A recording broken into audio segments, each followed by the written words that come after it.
All right. Welcome to another long-awaited, once again, question and answer video. This is Q&A 8. So let's get started. First question. How does one accept what is without resigning oneself to it? I'm assuming by resigning oneself to what is kind of this attitude of giving up. Of, well, it is what it is, there's nothing I can do about it. Kind of this negative, possibly, state that you're talking about. And really, that's not accepting the way things are. So it's funny how this works. Acceptance isn't about having an opinion about what is. So when you say resigning to the way things are, it is not a matter of, well, I'm just going to give up and forget everything. Nothing really matters anyway. That's thinking. Accepting what it is and like, oh, I'm going to do, everything's really, really important and I got to get there. That's also thinking. What this practice is, and what true acceptance is accepting the way things are here and now without an opinion about it. So if you find yourself having an opinion about it, it's not an acceptance. If you find yourself resigning to life, it's not an acceptance. Acceptance is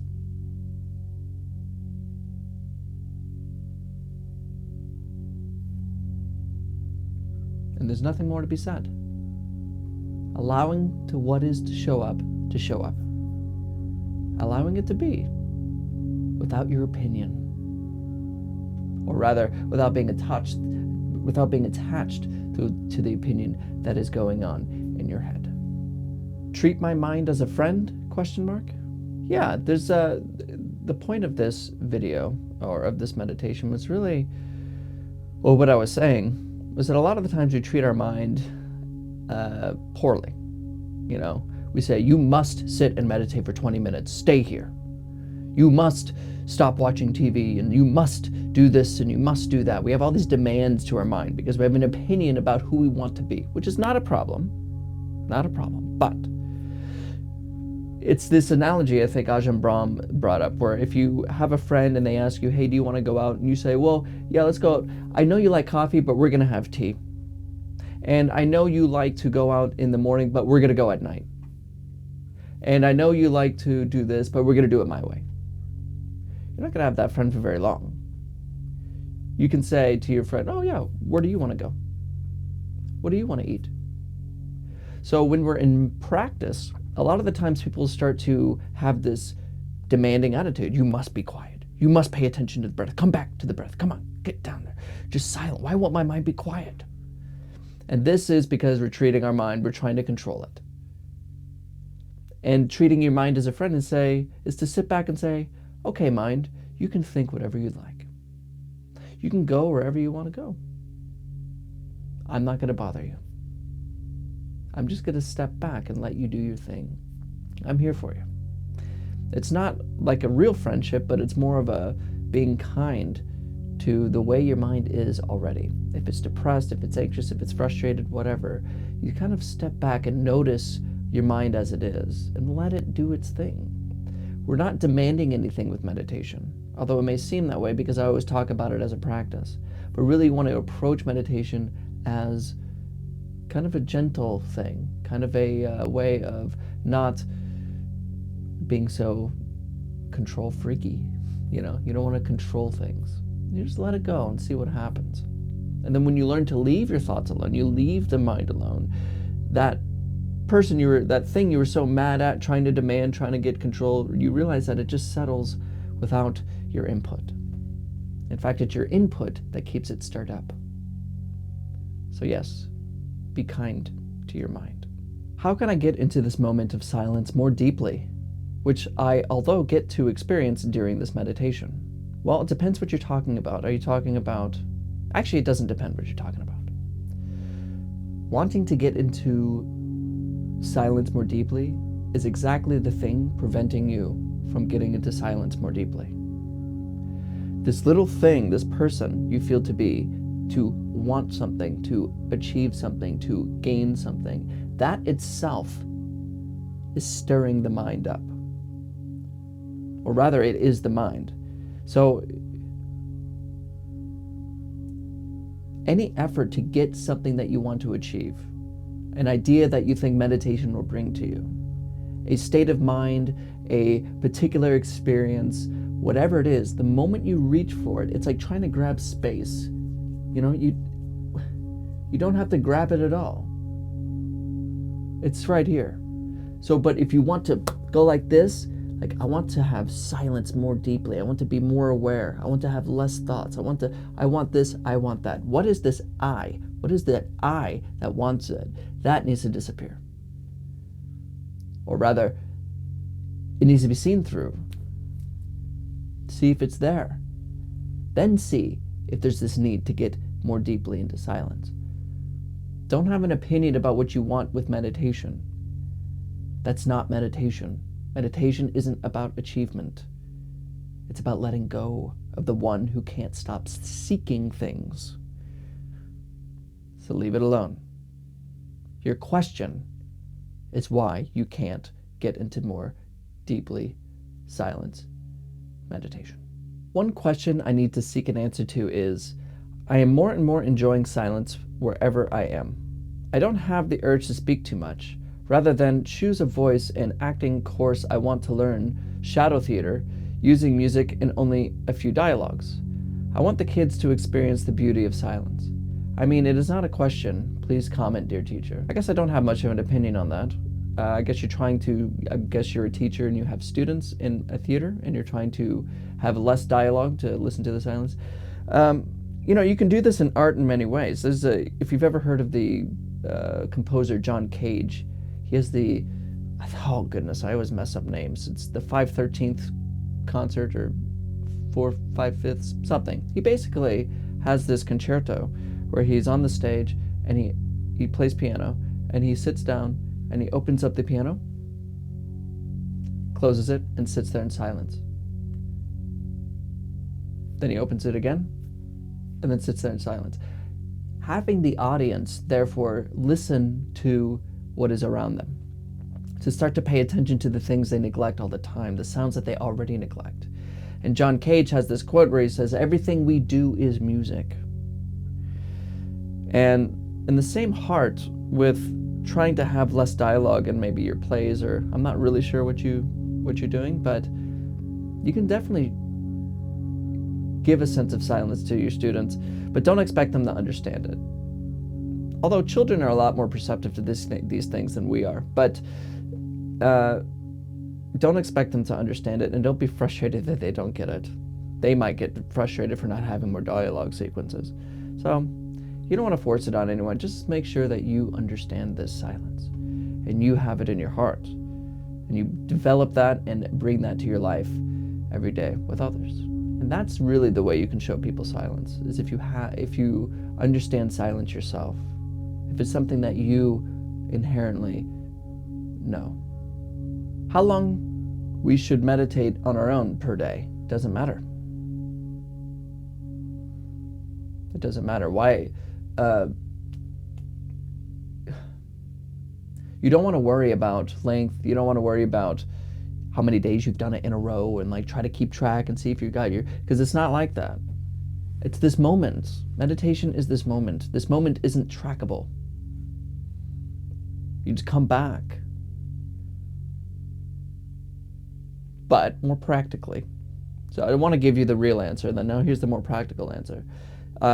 You really just want to go and see how far you can go. So if you're a beginner, I always suggest just do 30 seconds a day. Just sit down in your room for 30 seconds a day and just do it. Just sit there and listen to the breath, leave thinking alone. Okay, all done. And then you just kind of tack on time more and more. The longer you go, the more that this becomes more real, and you start to learn to leave your thoughts alone a lot easier. So there's no specific time period. You just don't want to bite off more than you could chew.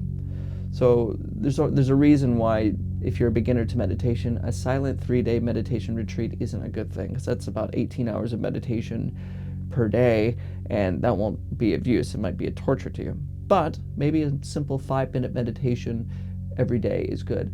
It's kind of like when you're trying to start going to the gym or do any kind of practice, just showing up every day matters more. So in your first week of trying to start a gym prep routine, you don't need to worry about working out. You just need to worry about getting yourself to the gym. That's the success. The success is, I made it to the gym today. It's the same thing a little bit with this practice where you just show up every day. Just show up every day. You're starting to invite it into your life a little bit more every day. But then again, remember, it's not so much about effort. When you actually are sitting, make sure you let go. Don't worry about how long you're sitting. Just allow the moment to be as it is. And when it's time, when you want to get up, just get up. If you don't want to get up, don't get up. Don't worry too much about the time. Although when you get more developed in meditation, and there are benefits to having a very strong structure, which we can talk about another time. But when you're just learning to practice, or this is a kind of question that even comes up for you, don't worry about it. Really, it doesn't matter. Just do you. If everything is as it should be, how do you improve upon your health or prosperity in life? Very good channel. I recommend it to everyone. Thank you. Well, thank you. As long as you begin your day with everything is as it should be, and I accept what is, then you could do whatever you want. Now, it is objectively good to get out of a bad situation. Say you're in a bad relationship or you have a bad financial situation. It's a very good thing to learn to get out of that, objectively. But remember that to a certain extent, and for most of it, it's not going to bring you well-being and happiness. That's the point. The point is to live here as much as possible, this moment, to punctuate your life that's always focused on the future and the past and the worries and the problems with present moment awareness. And so you basically notice this moment. You're practicing as you improve your life. But meditation really frees you up from the emotional baggage. It really frees you up from this kind of acting from your feeling point of view, acting from your emotional state. And that really allows us to do really good things with our life, because we realize that the moment, or rather the future, is created right here. You want a good future, you make this moment good. If you want to be happy, you have to be happy now. Not in the future, no. So the way you improve your life is you improve your life, but just remember where your life is, which is here and now. And the way we know where life is by accepting the way things are first, then move. The analogy with a river, which I get a lot from Taoism, is life seems to be moving in a certain direction. There's nothing we can do about it. And kind of like us, we're all in this river. The river is moving in a certain direction, and whether you swim against it or not, you're going along with the river. There's no way out of it. That's life. Most of us spend our time struggling against the stream, trying to make things the way we want them to be. But accepting the way things are is letting go and allowing the current to take us, letting the current take us where it needs to. But that doesn't mean to avoid rocks along the way. That doesn't mean to not, find calmer waters. But when you go with the stream, everything is still. Then you can use the direction of the stream to your advantage. Then you can go where you want to go. You can use the stream. But if you're spending your time resisting life, saying no to what is, you don't know the direction of the stream, so you're just going to be frustrated. Go with the stream. Everything is still. Then you can use the stream's current to your advantage. You can use the way things are to your advantage, and you can see that clearly if you begin with acceptance. I sometimes think a lot of how mindfulness was developed in early times, like how the thought of really being disconnected with the thoughts is the solution to most of your answers, was developed, and how paradoxical it sounds. Can anyone please suggest me books or any material to such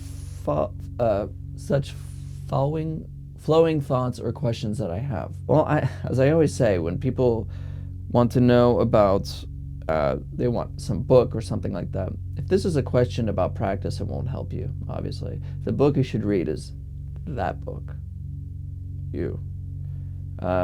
Knowing, now, as a matter of historical curiosity, it is very interesting, and I don't have any suggestions on that. You can look at anthropology and you can just look at the history of meditation practice.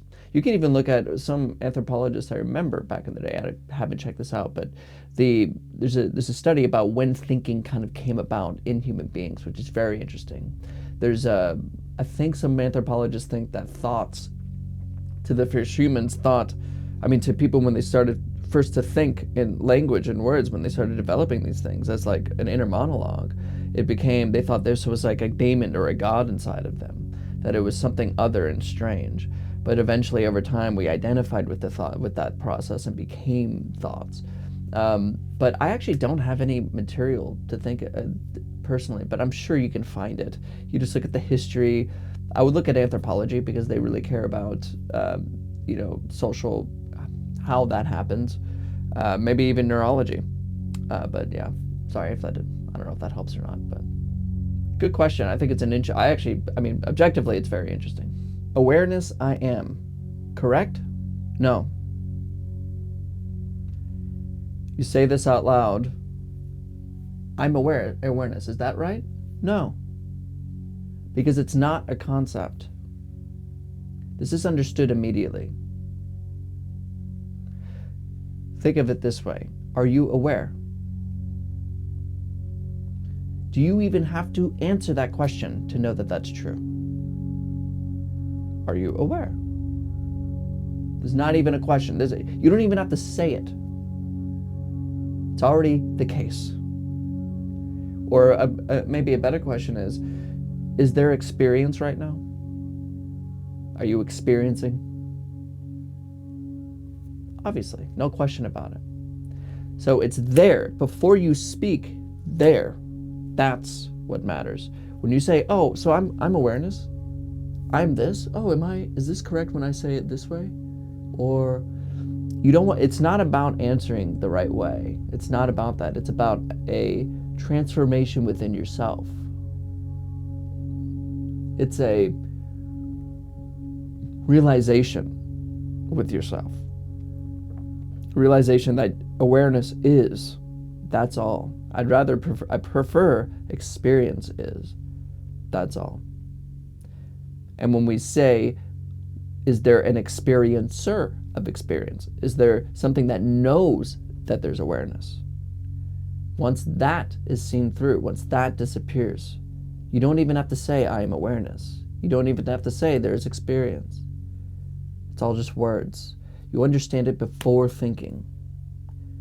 So it's not even really understanding. It's just experience. I don't know if I explained that really well. But yeah, don't worry about answering the questions correctly. It's actually going to drive you in the wrong direction. You don't want to be able to speak very good spiritual thoughts or talk. It's not going to help you. You can talk the talk all you want. You can know the notes, but not the music, see? Somebody who can write down notes is not the same one who can play the music and really feel it. That's the difference. So be careful. Amazing. This was the first time I can stay in the I don't know mind. Thank you, Nathan, for your feedback. Your feedback and clear, concise, and simple way of speaking about it has helped me so much. I noticed when I asked, what am I? There was the emptiness, and I tried to search for the me that I think I am. I couldn't find anything, but I noticed when my thoughts came back, that felt like the me. So is that why we obsess over our thinking so much? Because it gives us an identity? And if so, if we let go of thoughts, what are we? Haha, I know. That's for me to find out. Cheers, Nathan. See you tomorrow. Very good. That's right. You look for the I. What's there? And you see that there's nothing to be found. But then when the thoughts come back, there I am. Very good. Very good. And there's a reason, though, this don't know mind. So you said, I don't know mind. Be careful there. Who doesn't know? See? Don't know mind isn't, I don't know. This I that doesn't know. It's just don't know mind. Don't know mind is clear. vast, not contained. It's not even anything. Those words are saying too much. And yes, we're obsessed with thinking. Maybe because we identify with it. That's a good point. All identification with thought, everything you can say about you, my life, my story, my problems, is all a matter of thinking. When we leave thinking alone, so does the identity. Now, people are afraid of that. People think that, well, if I do that, then I'll just disappear. But you don't, because here you are. Here you are. And you ask, then what am I? That's for me to find out? It's right. You know what I was going to say. But be careful. Don't know mind. The not finding is the answer. That moment of is the answer. Not, then I now need to find out what I really am. Don't do that. That's more thinking. You don't know. You see through the identity of thoughts. You see through the identity of this me that practices. Stay. Yeah, but then what does it? Stay. You come back. You just stay. As not I don't know mind, but as don't know mind. Just stay. Thank you. Hard to understand how things we think of is not real. For example, having to go to work after our meditation. It is true.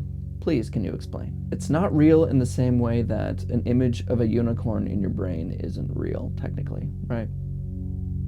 Or we can say the map of Florida is not the same as Florida. Everything you can think of is an explanation about life. You have to go to work. That's an explanation of experience. That's a mapping and a naming. Now, I know this sounds crazy. I don't want you to get attached to this. You still have to go to work. You still got to do your life. I'm not just. What's important here, though, is to see through the illusion of words. It's an illusion so much as, this is why Buddhists will say, you make the world by thinking. It's not that everything disappears when you stop thinking. It's that the conceptual world, the explanation, it means to explain is to lay out in a plane, to explain. When the world in the universe doesn't come at us in words.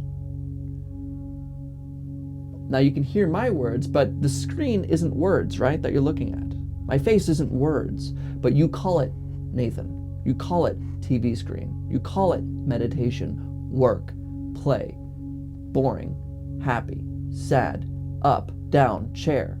These are words. Useful for purposes of communication, but in themselves is not reality.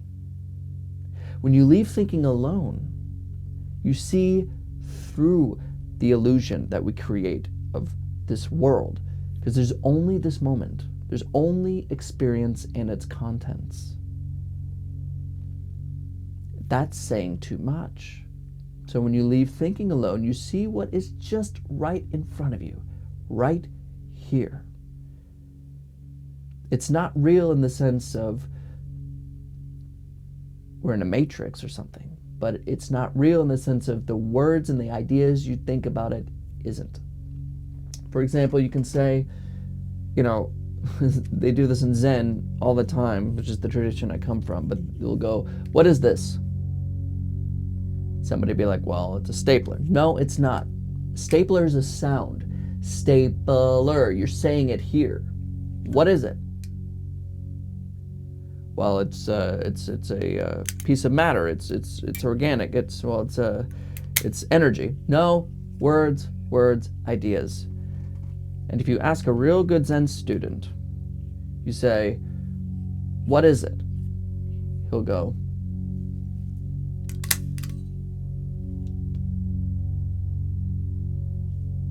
you see. It's about leaving thinking alone. It's about leaving the concepts alone. Those aren't reality. We're attached. It's like we go to the restaurant and start consuming the menu thinking that we're eating dinner. And we're not.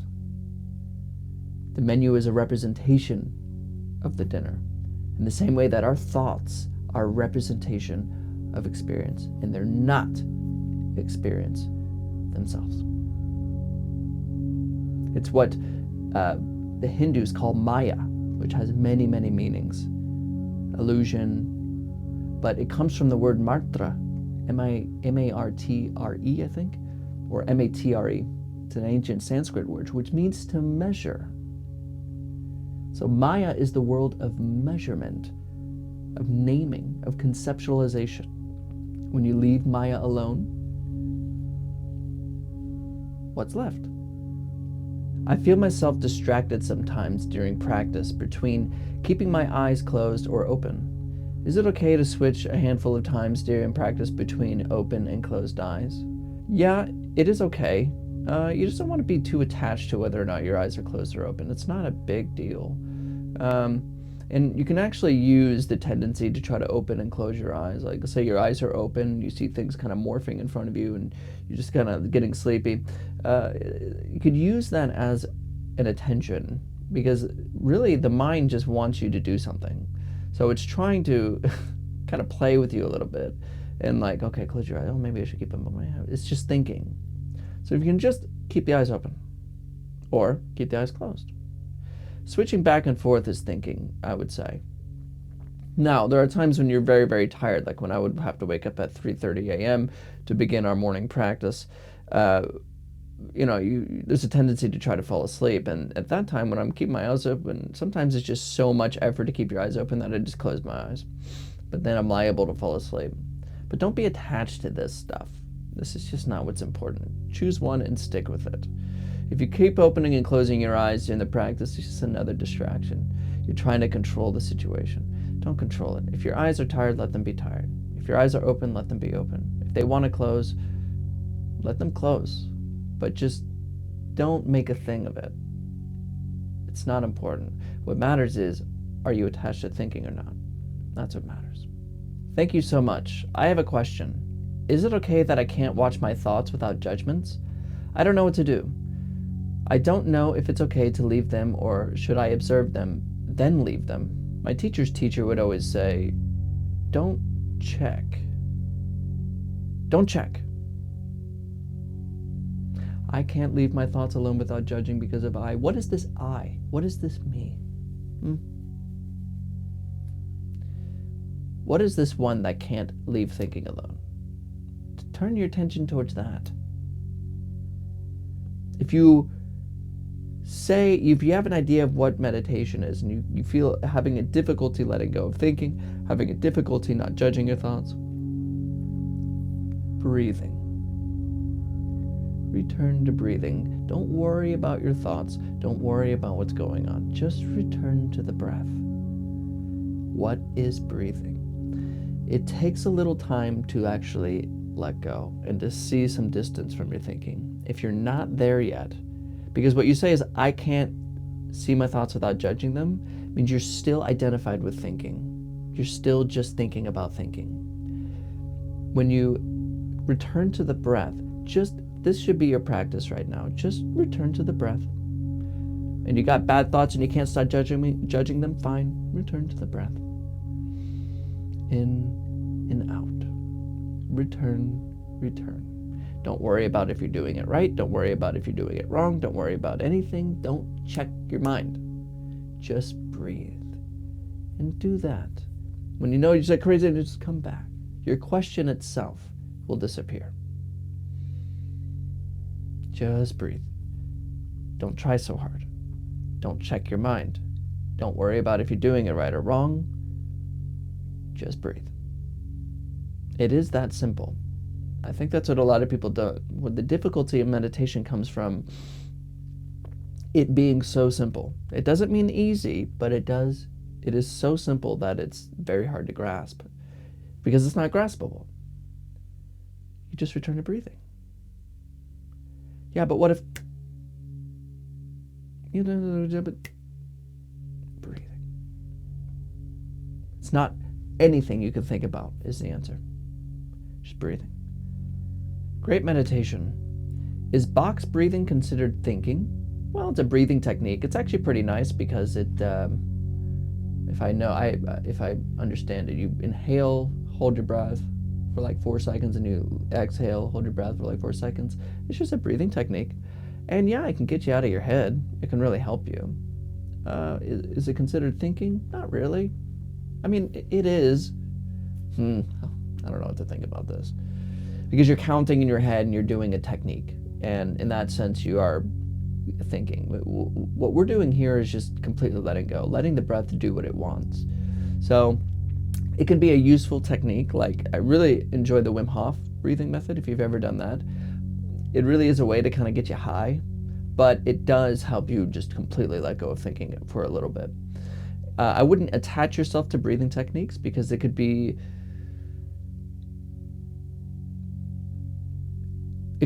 I don't know if it would help for this practice per se. However, it does help for things like anxiety and depression and other things.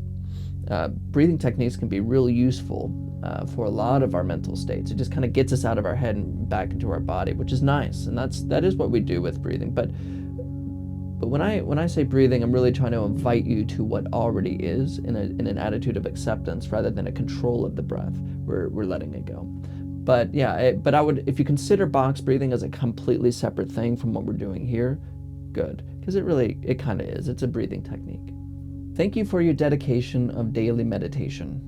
I try to do it every day, but sometimes I feel so frustrating with the busy mind during the silence. Any suggestion? Well, that is your mind.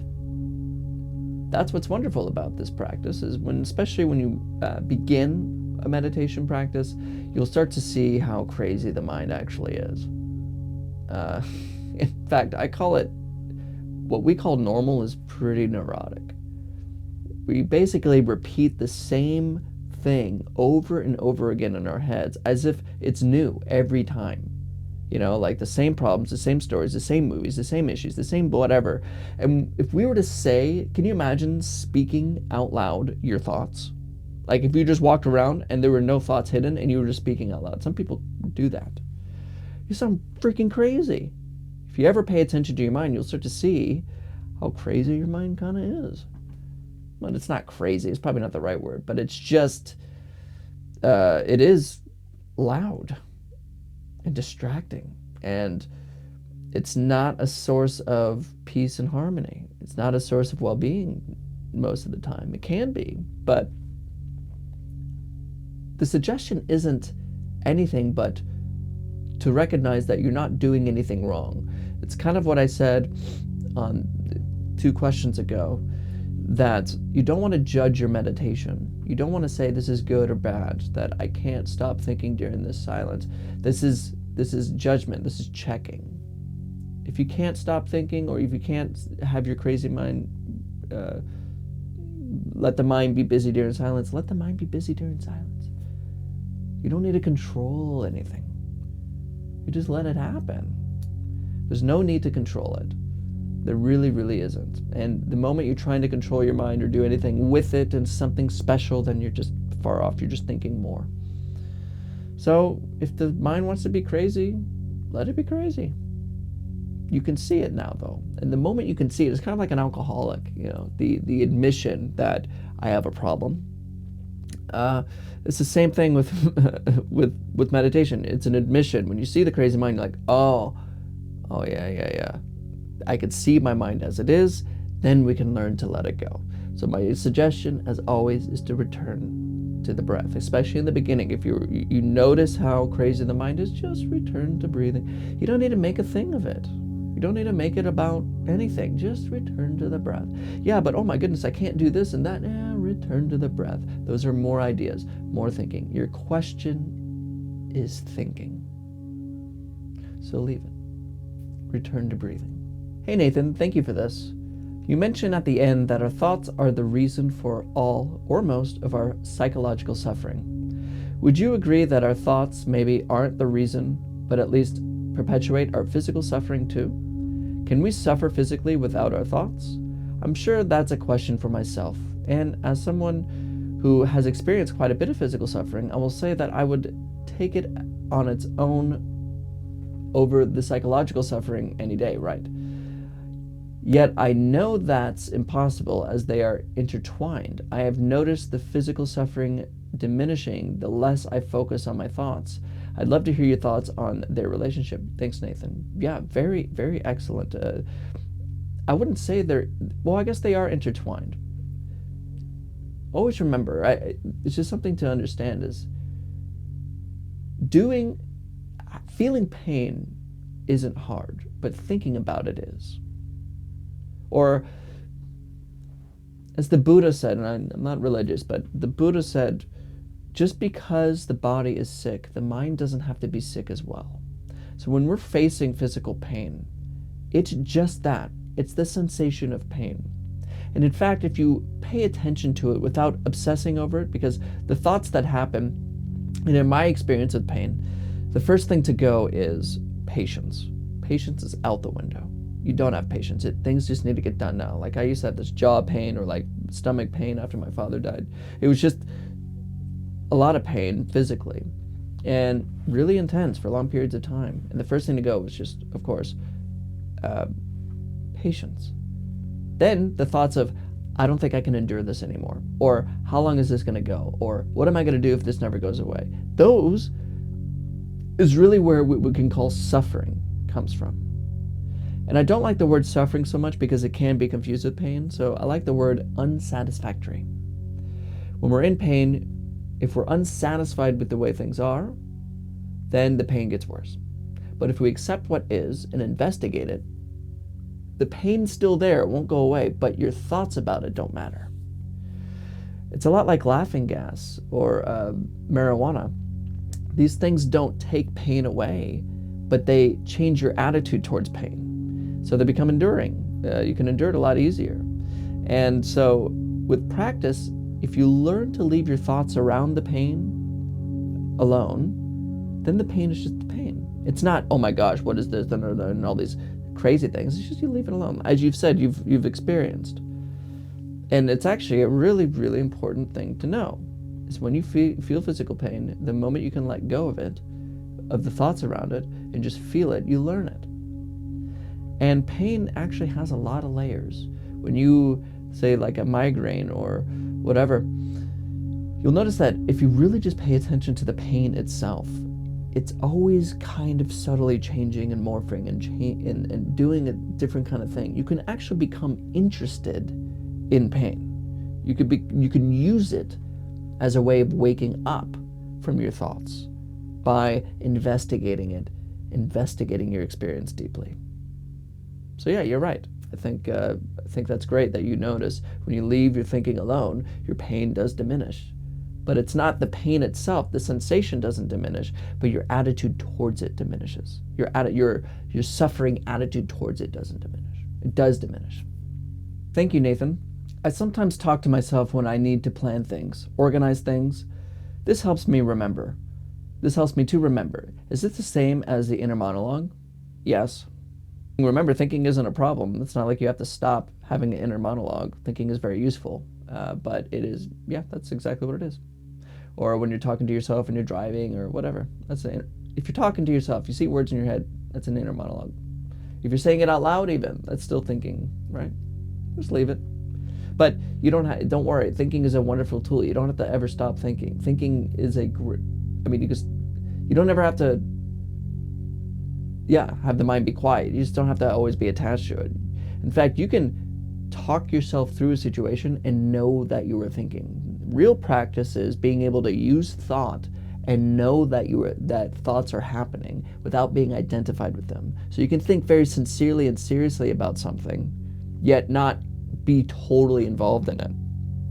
Yeah, hard to explain, but you gotta experience it. But yeah, that's an inner monologue. This has been the most helpful meditation I've tried so far. I suck at meditating for now, but this helped. Any idea why nearing the middle/end, I feel angry, as if a part of me wanted to throw a tantrum and not continue the meditation? feeling it was too long, too slow. But another part of me was like, nah, we got to stick this one out. What the F is that? Oh, I know what you mean. When I first started practicing, in fact, it comes up now. Boy, I would just have this intense anger. I would sit, and I would get, like I say not to do now, but I would give myself a very strict hour practice. And oh my gosh, I would be sitting there like, oh my gosh, come on, just incessant. I gotta get up. Yeah, that's just your mind, man. It's just your mind. Your mind doesn't want to sit there, especially if you've conditioned it so your entire life to get up and do something. I got to get something done. When you don't give your mind its food, it starts to get angry or sad or horny or, there's a lot of things the mind will do. But be careful too. When you start to feel this kind of anger and it's just intense and crazy, if you just allow that anger, if you turn the attention towards the direct sensation of your emotion during that moment, just let it ride, just write it out. It's really, this anger stems from the beginning of thoughts that happen. You start thinking about, I need to get home, or this is so dumb, this is a waste of time. And then the anger comes up, and just feel it. Watch it carefully, notice it, become interested in it. And on the other side, tremendous peace. So what's amazing about it is I would do the same thing. I would kind of stick it out, but when I turn my direction towards the sensation and then it passes, then the meditation really opened up. It just became so much better, and it becomes a practice. So you might be hitting this kind of anger wall that I did, and the more you just let it happen, don't run from it, feel it. And it's kind of like a wave that goes, it's like this wave that comes and then goes. Don't wait for it to go. Don't want it to go. Just really feel it. Really find out what that feels like. Become interested in the sensation of irritation or antsiness. And then on the other side, there is another side to that. So just keep that going. But don't force, don't get this attitude of, just see if you can let go of that contraction a little bit and just notice it. And then you're going to want to scratch and you'll be, okay. And then you watch it and see what happens. How is the meditation you do for your own? Thank you. Well, I was trained, I say this all the time. I mean, the tradition I come from is Zen. And Zen's a little bit different than what I do for the daily practice. What I've done here is just trying to make what I have learned kind of very available, kind of in my own way. The way I learned to practice is it's actually a lot what we do. It's very similar to what we do, but it's not such a focus on breathing, because it's really kind of how do I say this? When I practice on my own, I sit, I notice the breath, but I kind of know where to go. So the reason we do breathing is to learn what it is like to not be lost in thought, to see this open space before thinking arises, and to learn that, to see that clearly. But once you see that, you don't need to worry about focusing or bringing your attention to breathing all the time anymore. Once you develop practice, and this is how it is for me, there's just this open space, free from thoughts, that you simply enter, that you, not the right words, but you recognize it, and you just sit with it. This don't know clear space mind, just open. And so when I sit, there'll be crazy thoughts and problems and issues and things, I'm going through a lot, whatever. And then maybe I'll notice the breath a bit, and then I just step back and just sit in this moment. It becomes very natural. So my practice now is just about an hour a day. I try to, sometimes I'll do 5 minutes, sometimes I don't practice. But also my practice isn't situated just for the mat. I'm always, even as I'm talking to you now, seeing this space before thinking. You know, everything is a practice, really, for me. And for me now, my practice is inviting that more and more and more, because I spend most of my day lost in thought, and most people do. And so for myself is to invite this practice more and more to the day-to-day, and to not have it be only situated for my formal meditation practice. It's basically life itself for me is meditation. So that's my practice. All day I am asked to do this and do that, at work and at home. You are telling me to do nothing, expect nothing. Are you sure about this? Because I'm doing this twice a day and you are telling me not to expect anything. Yep, that's right. Don't expect anything. Don't do anything. You sound frustrated about it too. It's because everything you do in your life, every single thing you do in your life is for an outcome.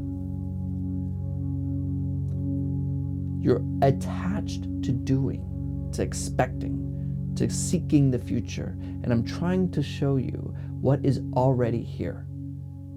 If you try to expect something, you want a result, and you're not seeing what's here. Your mind's on the future. Expectation is what? Future thinking. Action is what? For the future. Now, that's not entirely true. There's actually a lot of things we do for no future, like dancing. We don't dance for any particular reason or listen to music for some purpose. Not really. Not when you're really into it. But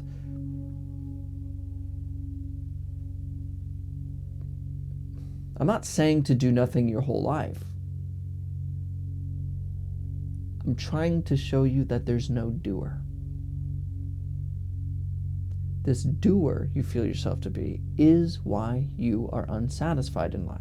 It's why you watched the video of meditation in the first place. Because we all know this. We all know that this sense of self, I'm tired, I'm hungry, I'm depressed, I don't like this, I'm anxious, I'm this kind of person, why is everything happening to me? Why am I me? When we just stop for once in our life, just stop to see what is really going on, you realize that there was never a doer in the first place. But honestly, this won't help you. The answer is yes. But to actually not do is different. You'll see what that question will disappear when you actually stop doing. When you actually stop expecting. The question you have will disappear. And you'll understand without your thoughts. So keep practicing. What is a mistake? A mistake is a thought. What's your opinion on Joe Dispenza's ideas? His way of changing thoughts and make them the ones you want for your life. I find control there. Thank you for this, Nathan. I have been practicing for about 3 months and I'm really feeling a relief of anxiety in my day-by-day life. Wonderful. So thank you so much. Have a great day. Well, thank you. I'm so glad that these practices have been a help to you. Joe Dispenza. Don't know much about him. I'll say I have my own kind of opinion about him, kind of like what I have with Deepak Chopra, which may not be a popular opinion, especially in the world. If you're a meditator, everybody loves these people. I think that they have, well, let's talk about this. So his way of changing thoughts into something more positive or something that you can use, that's great. That's its own practice. That's what they call in Stoicism framing, or being able to frame and change things the thoughts that you don't like. I'm not sure exactly his method. I haven't really seen his method. But if it's just objectively better to have positive thinking, it just really helps out in life. It makes things easier. And when you're negative all the time, it just makes things a little harder. However, both are thinking. And what we're doing here is to recognize the clear space, to recognize your mind before thinking arises at all. So good thoughts, bad thoughts, they can come and go, it doesn't matter. And that's where a real sense of stability comes. That's where a real sense of where you can sit in total equanimity. Now, the problem with these kind of practices about changing your thoughts, when you're not constantly doing them, which it really does help, I'm not trying to put them down, but there's a tendency where you don't do them well, so then you suffer. And what I'm offering you is to show you something about yourself now that is already free from suffering, that's already free from feeling down and having a bad day. And just that is indispensable. So it is different. Now, I know Joe Dispenza tries to tie together meditation and quantum physics, and Deepak Chopra does this too, and it frustrates the hell out of me because it's a totally not what either of those are. A lot of people like to write books because quantum physics can be very spooky and strange, and the mind and spirituality can be very spooky and strange, so they kind of tie them together. So you get this with like Deepak Chopra, like quantum entanglement. It's just people using the spookiness of quantum physics to make sense of, like quantum healing and stuff like that. No offense if you believe that, I'm not trying to put it down, but just be very skeptical of that stuff. It's not what science is, it's not what quantum physics is, and it's just kind of a way for spiritual people to make it sound more scientific than it actually is. You want to be careful of that. It could be very convincing, it could be very, even help you, but it's not lasting. What's lasting is to notice the peace before thoughts. That's all. It's that simple. It's not spooky. It's not spooky. So practice at your own thing. I think if Joe Dispenza's ideas help you, then good. And it gives you a sense of control. That's probably better than feeling out of control of your thoughts. But what sees all that? You wouldn't have to worry about these practices if you just notice your mind as it is before thinking arises. I can feel the I that I refer, like the wind, without any form, somewhere in my head. But I'm a little confused because when you ask to look for the looker, are you asking the looker to look for the looker? I don't know how that is possible without a mirror. Yeah, that's interesting. Yeah, I'm asking the one you think you are to look for the one you think you are. Like right now, let's do it right now. You're looking at me, right? There's a you over there, and you're looking at the screen, and there's a me here. Right now. And as I'm looking at you in your eyes, there seems to be something is implied, that I am there, that I am implied. Now, is there something there? It's just immediate. Are you asking the looker to look for the looker is thinking. But if you right now, as you're looking at me, what's looking at me? Real quick, what's looking at me?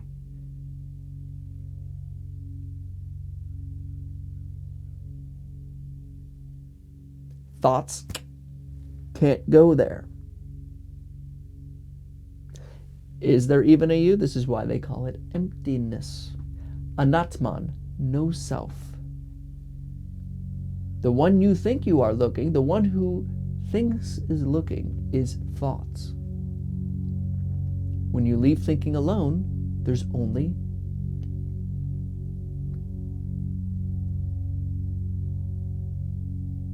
there's just this. Not a looker of it. The reason we look for the looker, it's like what Sri Ramana Maharshi says. The question, who am I, or what am I, isn't a question to be answered in the usual way.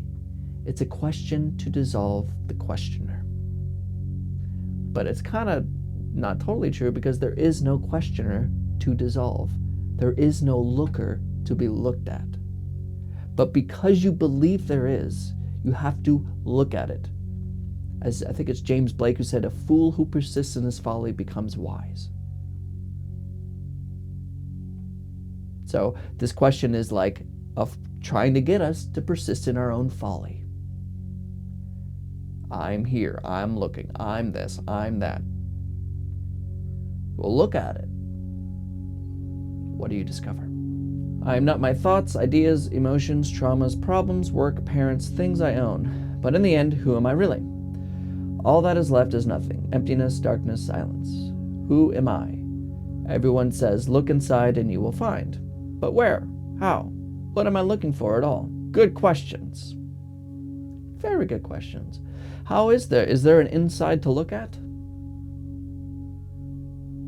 Is there a looker? I just said this in the last question. Who am I is not to be answered in the usual way. It's to show you there is no questioner. Then you may ask, if there's no questioner, then who am I? Is more thinking. That's the same trap. There's no questioner. Stop. There's no questioner. Stop. Not, and then what? No. There's no questioner. Right now. Right now. Just stay. Hi, thanks for the practice. I have a question. During the practice, when I catch my thoughts, I return not only to breathing exclusively, but sometimes to sounds, body sensations, etc. It happens naturally. Should I try specifically to direct my attention to breathing exclusively during the practice? For me, it seems fine. I would like to hear your opinion on this. No. Breath. The reason we use the breath as an object of meditation is because it's easy to pay attention to, because it moves, and it only happens now. But yeah, I always say this, is that your senses cut through thinking. If you notice what you see, it cuts through. It's not, sight isn't words. Hearing isn't words. Feeling isn't words. Thinking is words.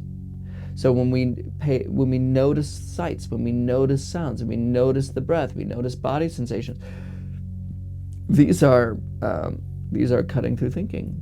Thinking can't go there because it's just the experience, the direct immediacy of the experience. And it's really wonderful you can understand this, because it really helps with our day-to-day when we're not in practice. When we're going through work and doing our problems and getting around our day, you can always just notice what you see. You can always hear. In fact, I do that all the time at work. I'll be thinking about something, and then also I'll just hear all the sounds at once, just listen. And then it's like, So, yeah, it's wonderful. I would say, though, if you're switching back and forth through all of them, it might be a distraction. You're kind of like making a thing of them. And now that you know that you can do this with all of your senses, the real goal then is to look at what notices it, what hears, what sees, what smells, what tastes, not a question as like a thought, but as an actual direction, the way you go to your ears, the way you go to your eyes, you go to your breath, you go to the one that notices it, go to the goer, go to the, what's that? Then all of it is at once. Then there's no longer this distinction between me and sounds, or sounds and sights and smells. There's no distinction at all. It's all just, see? So yeah, learn to leave it all alone. Notice what notices. Let go of the world. What sees it? And don't expect to see an answer. It's not about answer. It's not like, oh, there's a thing I need to find. It's outside, inside, go like this. There's no more inside, outside. There's no more sound and up and down and anything. It can't even be said. Thank you. Question. Is reading and getting lost in a book the same as not letting thoughts in meditation? Does anything compare, or is the point to think of nothing? Well, two things with that. We don't not let thoughts in meditation. We allow thoughts to come and go. Just got to make that point very clear. It's not about blocking out thinking or trying to prevent thoughts or doing anything with thoughts at all. We allow them to come and go. As Shunryo Suzuki says, during meditation we leave the front door and the back door of our minds completely open. We let thoughts come and go as they please.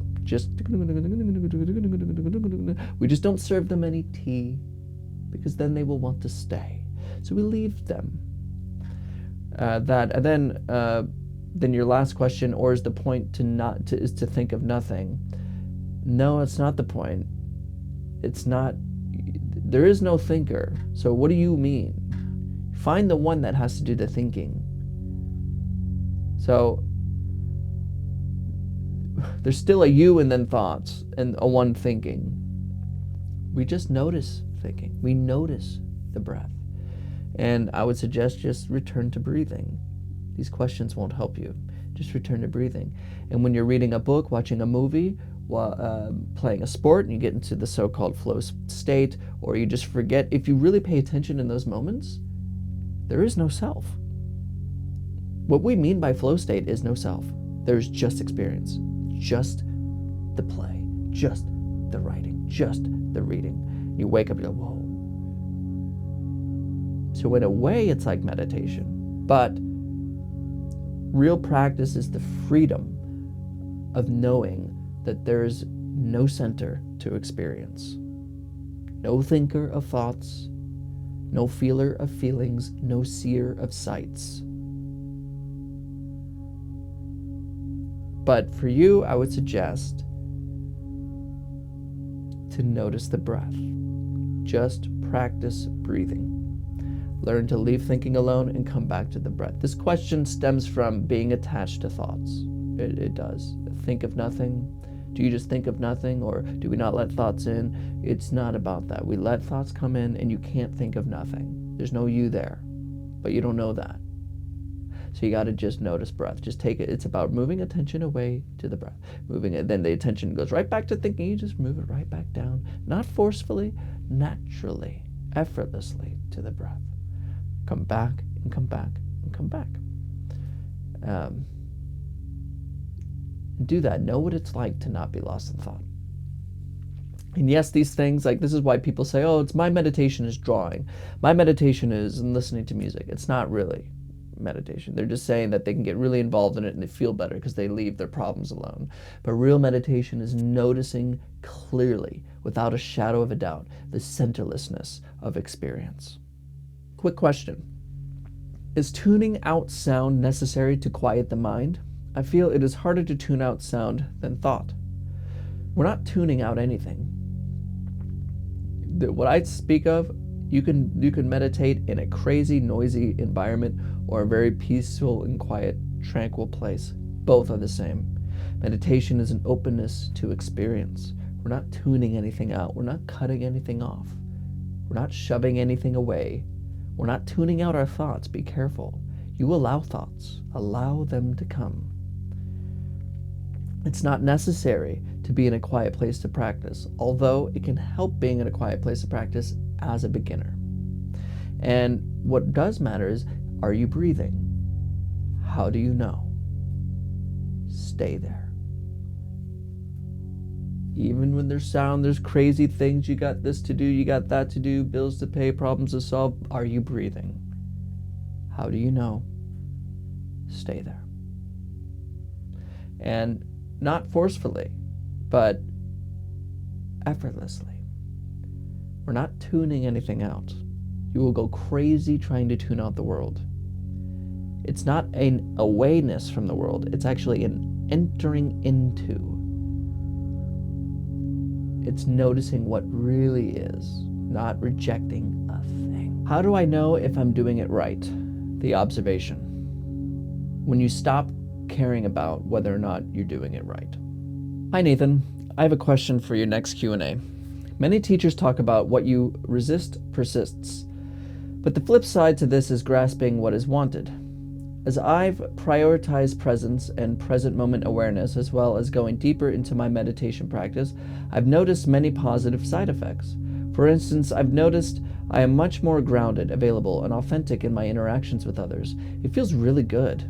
However, there's a part that wants to grasp at this or try to maximize it, as it needs my thinking mind's assistance, or even to compare myself now to that mind-blowing time of presence in the past.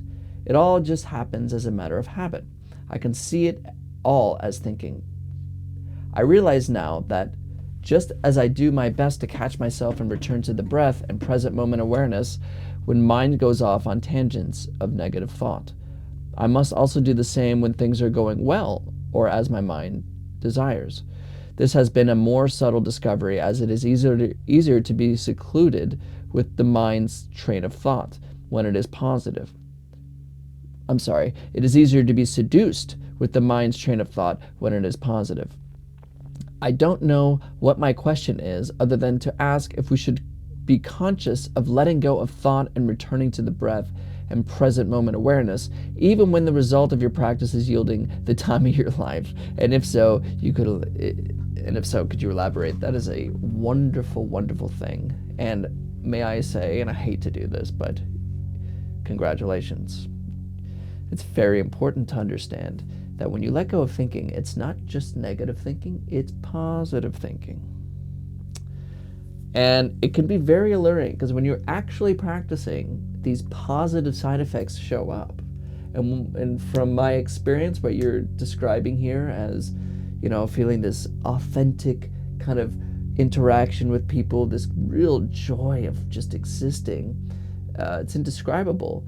And it's so much better than being lost in thought all the time. And it really is amazing. And but what's so great about what you said is that you also notice your mind's tendency to attach to that. Very good. Remember, these great positive effects did not come about by you seeking them. So if you all of a sudden, it's actually a very common pitfall for meditators once they start to actually practice. When you see through a thought, and now it's almost like you have this superpower where everything, there's nothing that sticks, but you start to remember these things. Your mind will naturally grab on to this pleasant and amazing experience. And then if you've noticed, and it's been a while since you've asked this question, so maybe you're at this point now where you wish you can go back to that place and it's no longer there. And then meditators will make that mistake of trying to get back there.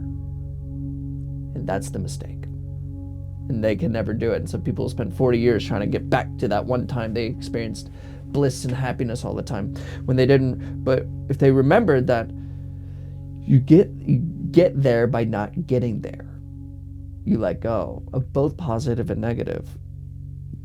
What I think is that it's like drilling a little bit. You drill and drill and drill, and you notice these positive things, but the drilling is the letting go. So when you see the positive, it's so hard because it's alluring, it's seductive, as you say. But that we let go of too. But it's funny, when we let go of that too, that's kind of what sticks around. And yes, what we resist persists, and what we try to get, we don't get. And that's just thinking. I don't have much to say about what resist persists. Sometimes that's true, sometimes that's not. I'm not so sure about the law of attraction. But good for you in your practice. Very good for you in your practice. Very good for you. I'm very happy to see what you've written down here. Just don't try to get back there.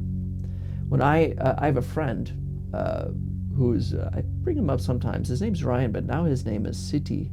He's a Buddhist monk in Australia under the teacher Ajahn Brahm. He lives in a monastery. But anyway, we would practice together when I got back from my Zen training, you can call it. When I had started practicing at home, he and I would go on retreats together, and we'd do like 3-day silent retreats together in the woods and really great stuff. But he asked me this question after one of these retreats. He said, and this is before he was a monk, and he said, because it was a great retreat, and he said, well, how do we keep this? How do we keep this joy, this intense, because we both knew it would disappear. But no experience is the key. It's not about the experience you're having. It's not about the good feels. Now, I learned through that experience with him, that it will fade, because happiness and joy comes and goes. But if we let it all go, we don't need to We don't need the happiness or the sadness. We don't need either. There's this inherent security of open, vast not that isn't touched by any of it. So it's good that the positive things are coming, but you're right. Let those go as well. And very good on your practice. It's very good to see that your practice is working out. Is box breathing 4x4x4x4 and or mantra considered thinking, or just a different focus like breath or the mantra or box counting? It's just a technique to leave thinking alone. I'll use mantra, and mantra is just, it keeps your thoughts from sticking to your mind. You just, I'll do the Great Dharani, and if I'm silently repeating the Great Dharani, which is just like, it's just like, but then when I thought like, oh, I hate doing this all the time, I hate doing this, it just kind of bounces off. It doesn't stick. So that really helps. It is just a way of directing attention away. But the real practice, of course, is to step back from it all. Step back from everything. What it sees it. Not that there's a what there to see, but these are techniques. Box breathing is a technique. Mantra is a technique. It's the fork that eats the food, but you don't eat the fork.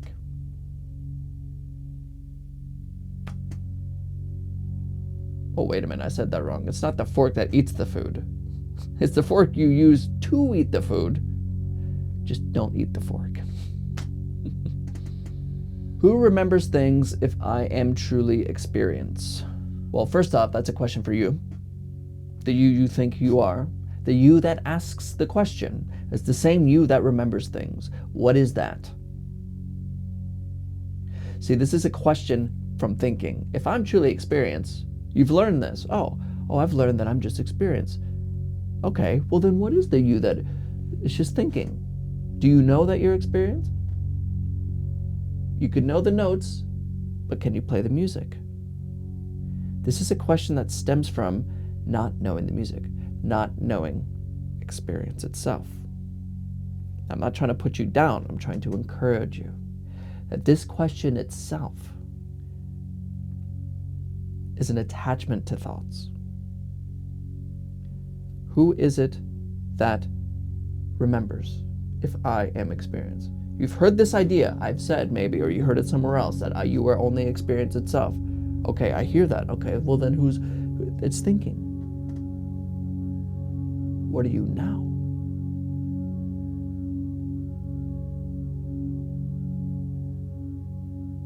It's an experience, not an answer.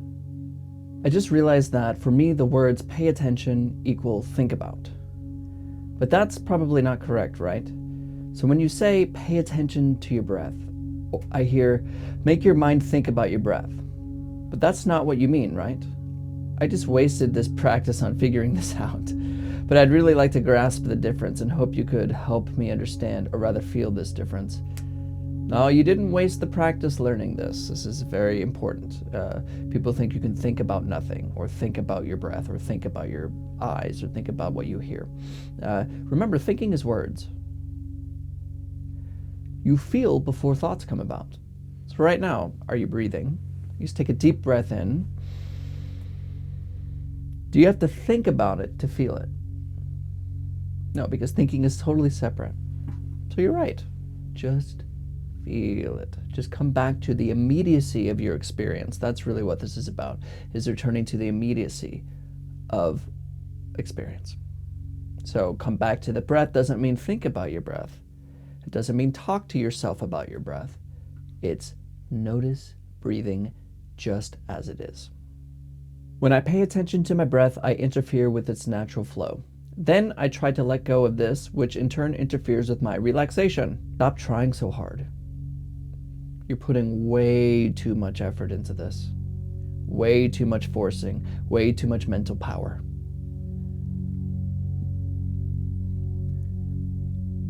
Noticing the breath is like noticing sounds. When you hear a bird, there's nothing you're doing to that sound. That's what it is. And yeah, the reason the breath can be interesting is because we can choose to take a deep breath or not, or it can feel like that.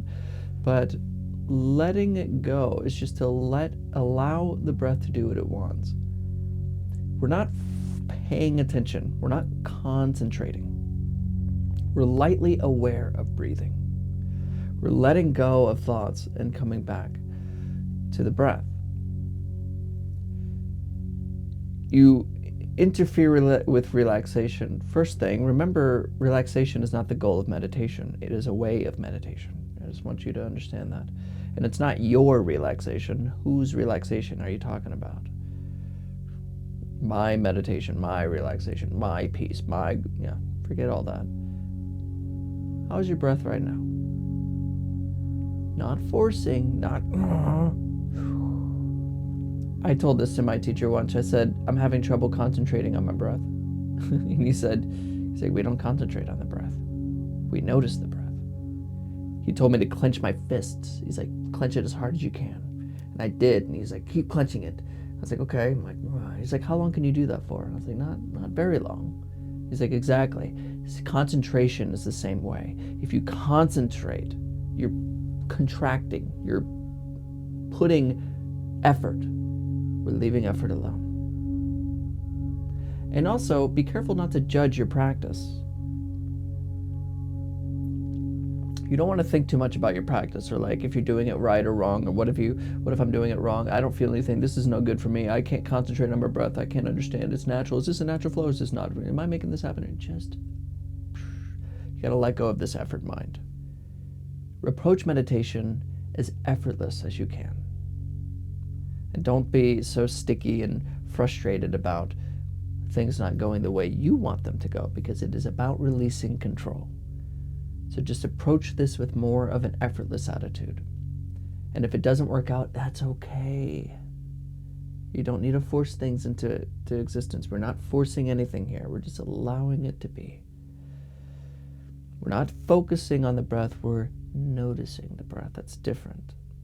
Focusing is a concentration. Noticing is an awareness. Stepping back. Hi, Nathan. You got me hooked. Thank you so much. One question, though. Apart from some intrusive thoughts, I don't feel or think anything. My mind is blank. Should I force myself to concentrate on breathing? Well, first, like the last question, we're not concentrating. It's very important. We're just lightly aware of the breath. We're taking our attention away from thoughts into the breath. Now, there's either two things that is possible if you don't think or feel anything. One, you are free from your mind and you are completely enlightened. If that's the truth, you probably have no need to watch these videos or even ask this question. But because you've asked the question and you've looked at the meditation, it's probably possible that you are thinking, you are feeling, but you don't see your mind as it is. And this can be really troublesome, because you can feel that you're not thinking. You can, like, I know people who say, I just don't think, I'm just not thinking at all. And I know that feeling, but what it is being lost in thought and not knowing it. And so, yes, I think returning to the breath is really cool here. That's how you'll know, is if you can notice the breath for quite a while. See if you can notice 100 breaths in a row without getting lost in thought. More than likely, you are thinking incessantly, and we just don't know it. Now, if you aren't thinking, and you can do that, then you don't need to watch these videos. But if you're looking for something still, you're thinking, you'll know it. There's when Sam Harris went and visited, Sam Harris is a neuroscientist, but he does meditation, and when he went and visited Papaji, or Punjaji, is a teacher in India, in Lucknow, one of these students said, I'm free from thoughts. I don't think anymore. I have no thoughts. And Punjaji was like, good job, you've done it, you're enlightened. And then they all went to another teacher, I think a Dzogchen teacher. And she made this claim to this teacher, like, I have no thoughts anymore. I don't feel anything. I'm free from my mind. And he said, okay, really? I'll wait right here. Let's wait for this. Let's wait for your next thought. And in a matter of 3 seconds, she's like, Oh, there it is. Oh. Because what she was doing was thinking about not thinking. She was thinking about not feeling. Being so completely lost in these things that she thought that this was the case. And this is possible. You can think that you're not there. You can think that you're not thinking when you are thinking. It's a matter of direct experience. So I would suggest that to you. If you really do think that you're not thinking or you feel that you're not feeling, notice the breath and see how long you can do it. And if you're not being distracted, then you don't need to watch these videos. But if you are being distracted, then you're seeing your mind for probably the first time to see exactly actually how it is. You just got to create a little distance to see it. Hey Nathan, thank you. As always, I have one question that I'm not sure if you'll want to answer. What do you think about psychedelics? Did you had experiences with them? Thanks. Well, yes, I have had experiences with psychedelics. I've done ayahuasca ceremonies and mushrooms and microdosed and yeah. Psychedelics can be very useful for those, I think, for people who think that there's absolutely nothing to meditation at all. That people are like, what's the point of this at all? Like, who am I? I'm right here. Psychedelics the thing about it is that you can have somebody sit down to meditate and nothing particular would happen. They just bounce off the entire project, no problem. When you take a psychedelic, you take shrooms, whatever it is, something will happen. And that's what's nice about them. And what that thing that happens, it could be useful, it could not be useful. In my experience, it was useful, but then it also wasn't useful. I think what it can show you is that there's a different dimension to your mind, that there are layers of this mind. I shouldn't say it that way, but that the state of experience you're having now isn't the only thing possible. And that could be a doorway, and it is a doorway for a lot of people to enter what is called the Dharma, or what we're doing here, the practice. And it is a big doorway. However, I always kind of go back to what Alan Watts said about his experiences with psychedelics, and I really agree. And he wrote this in one of his books. I can't remember the name of it. I wish I knew it. Anyway, he said, once you hear the message, hang up the phone. Psychedelics can be useful to an extent, and there's a lot of good science about psychedelics and mental health, which I think is a good thing, and I'm pro psychedelics in that way. But in terms of practice, it's not stable like a real practice is, like a real meditation practice. Psychedelics is like a rocket ship to the stratosphere, and meditation's taking a hot air balloon and learning, and being very stable all the time. And yeah, but of course they can be of some use. I wouldn't rely on them. And if you need to do it, I don't officially condone of it. What would we do without the voice in the head? What would we be? The voice in the head is important. It's good to do everything in life. So I hope you understand that this practice is not about getting rid of the voice in your head. It's about not being attached to the voice in your head, which is a different thing. You can use a hammer, but you don't have to always carry it around, right? What we do is we carry our thoughts around constantly and create our life and make problems about it. So you learn to let it go, leave it alone. It's as in the Buddhist analogy is you take a boat, you make a raft to get across to the other shore on the side of a river. And to get to the other side of the river, you make a raft. But you don't then, once you get to the other side, pick up your raft and carry it around. You leave thinking alone. And so, yeah. And then what would we be without thoughts? What you are. Thank you so much for this meditation. I often find myself struggling with intense positive emotion like excitement. Could you also talk more about clinging/attachment to positive emotions?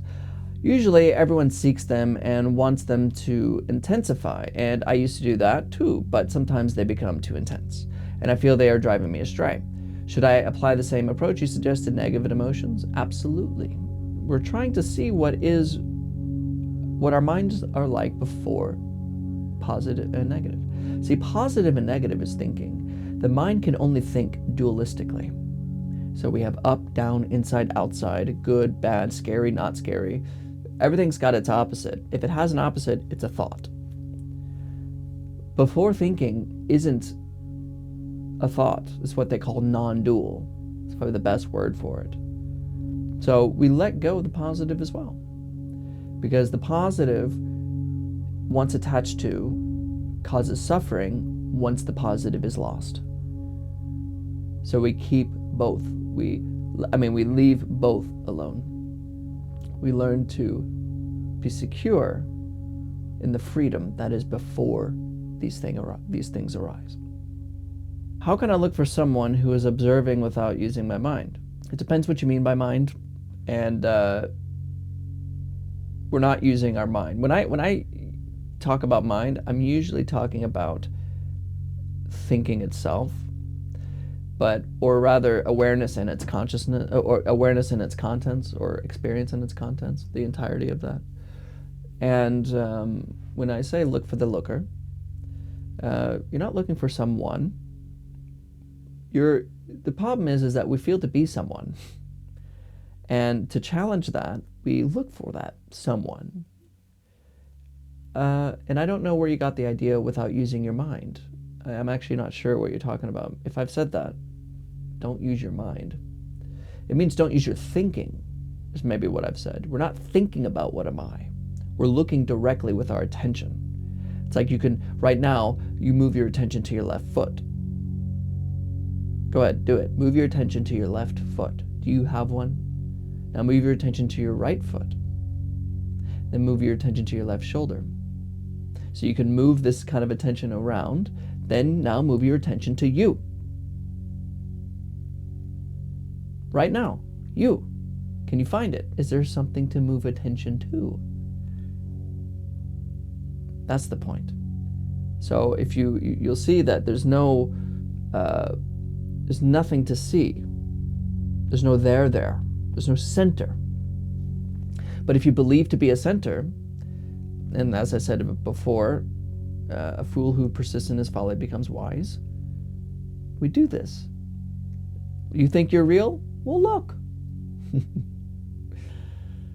But to not use your mind, I'm not sure if I've said that. I may have incorrectly said don't use your mind. It's about attention. You direct attention in the same way you can move attention to the breath, to the foot, whatever. What am I? What are you? Dear Nathan, please explain how I can look at my health issue. It is real. How can I stop worrying? Yeah. Well, it's hard. I understand that. Especially if your health issue is scary, and you're not sure what it means, or there's a lot of pain involved. But what's important is how your mind is. So your health issue, if it's a physical health issue, doesn't mean your mind has to go along with it. If you're worried about it, the practice is always the same. It really is. And I know that seems like a simplistic answer, and I have nothing but compassion for whatever you're going through, because I know we all go through difficult things, and it's not always easy, and we're trying to find a way out. But the practice is always the same. If you're incessantly thinking about something, and you're attached to those thoughts, then whatever you're going through physically is going to be far worse than it actually is. And my advice is always bring your attention to what you feel and don't run. If you're running from it mentally, then it's going to be difficult to let go, because you're pushing away something that you can't push away. It's here. So stop worrying. To stop worrying means to let go of worry. And to let go of worry means to leave thinking alone. And to leave thinking alone means to notice something other than thoughts. And of course, the breath is really simple like that. It's always the same practice. Regardless of what you are doing, what is happening, it's always the same practice. Now, there are some things that really, really challenge our ability to let go. Don't get me wrong. I don't want you to think that I'm giving you just a simple response and dismissing you, because I feel for you, because I get it. But as the Buddha said, just because the body is sick doesn't mean the mind has to be sick also. So just practice. Bring your attention away from thinking. It's thoughts that are worried. It's not you. Find a place in your body that isn't worrying. And also notice the sense of alarm in your solar plexus or wherever it is you feel that anxiety. And just bring your attention to it. Let it be there. Let the emotional state happen. Let it pass through you. The more you go upstairs to the thought factory, the more your worry intensifies. So you learn to leave thinking alone. You learn to leave thinking alone. Because then when the thoughts of, oh my gosh, what happens if this? What's going to happen if, and what may be important thoughts to think about, but most of the time it's not. So you'll learn to leave those thoughts alone as well. And the worry will die. So you just have to practice. It really is just that simple. But good luck. And just because I give you an easy answer doesn't mean it's easy. I understand it when you're, especially if you're in your pain or you don't know what's to come, it can be very difficult to let go of worry. But you can. All right, that was all 39 questions. Thank you so much for your attention. And again, I apologize how long it's been since we've had the last question and answer. It's just been a little crazy week, or sorry, crazy month. But they will come. They will come. And of course, this is to say, if you've had any other questions or you're wondering anything about meditation, please just comment below and I will answer them in this format. Or if it's something easy, I'll just comment back to you with typing it out. So I also want to say something real quick, that if you're having mental health struggles, it's important to understand that I'm not a mental health professional. I am not a solution to a wide variety of mental health issues that you may be facing. Just want to point out, if you really are having a problem or if you're really suffering a lot, please seek medical attention. Please seek professional attention. I just know this practice that has been done for 2,000 years, but I don't know if it helps everyone. It's helped me, so that's why I'm sharing it. But I'm not a professional, so I don't know if there's some people it should happen with or who shouldn't be practicing or should be practicing. So just seek professional help if you really feel like you need to. But if this is helping and you're starting to see how to let go of thinking and how much that's been helping you, then that's wonderful. But just please remember that you're doing this at your own risk. I'm not the professional here, but there are professionals, so please seek them out. And that being said, thank you for your attention today. And thank you for growing this community of the Attentive Mind. I think we're almost at 5,000 subscribers, very close, a few hundred away or so. And that's amazing, because a year ago was like 12 subscribers. When this daily meditation started, I had 12 subscribers on this channel. So it's been really great to see this community grow and for practicing people to really wake up from thinking. And it's a wonderful thing. Thank you for your time today. And as always and without exception, I'll see you tomorrow. I got nothing to worry about.